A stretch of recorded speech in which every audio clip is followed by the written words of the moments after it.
I normally stand at this podium giving presentations about finance, how we're doing financially. Finance has been my cloak, my Kevlar. Today I'm here for a different reason. So I'm gonna bare my soul to you all today. I'm not supposed to be here. Not the Puerto Rican me, Dominican me, Latino me, not the NYC resident me. That's what society told me early on, or I felt they were telling me early on. I was born at Coney Island Hospital, one of HHC's, and I always call it HHC, 11 hospitals.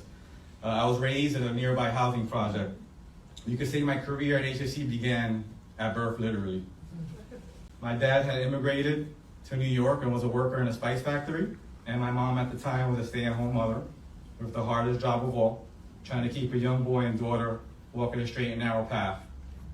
That stay-at-home mom went back to school in 40s, graduated from college, went on to get a master's degree, and have a great career with the DOE. Wow. She's retired from the DOE, and now my dad is enjoying her nice DOE pension. So she's my dad's sugar mommy. So growing up, my family and I were surrounded by drugs, gangs, all that comes with growing up where we did.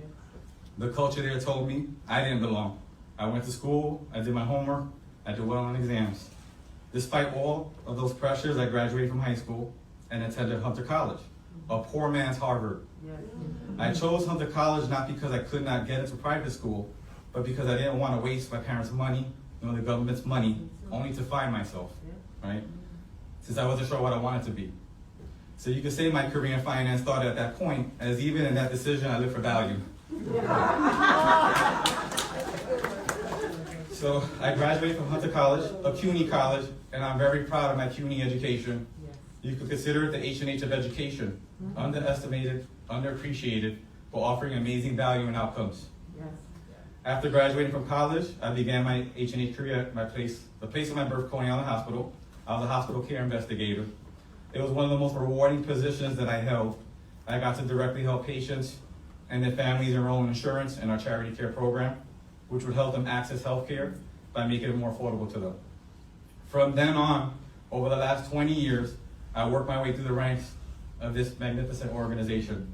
I was promoted to various positions, such as coordinating manager, assistant director, assistant controller, associate director, senior associate director, deputy CFO, CFO, and now COO. In the midst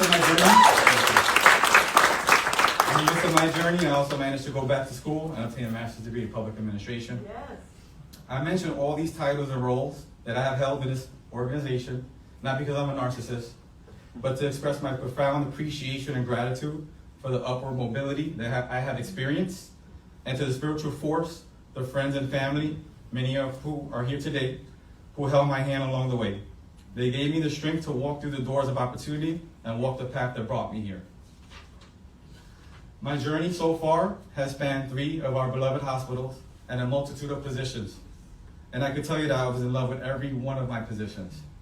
But before I moved on to each and every one, a little voice in my head that has been with me since the old neighborhood told me that the position was not for me, that there are others that are better suited for that role, that I should stay in my lane and be content with my current role.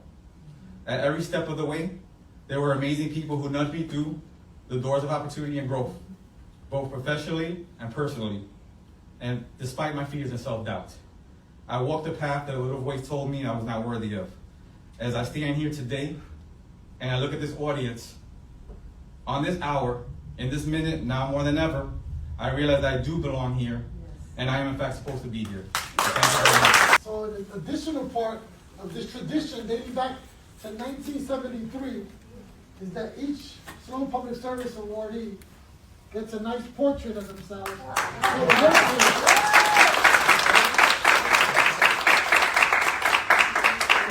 One for the workplace and one for the home. And then another part of the award, if we could come to you to the middle. That one. Stay away from this one. It's all mine, though. It's a token of our gratitude. Not taking it back. If it's in my bag.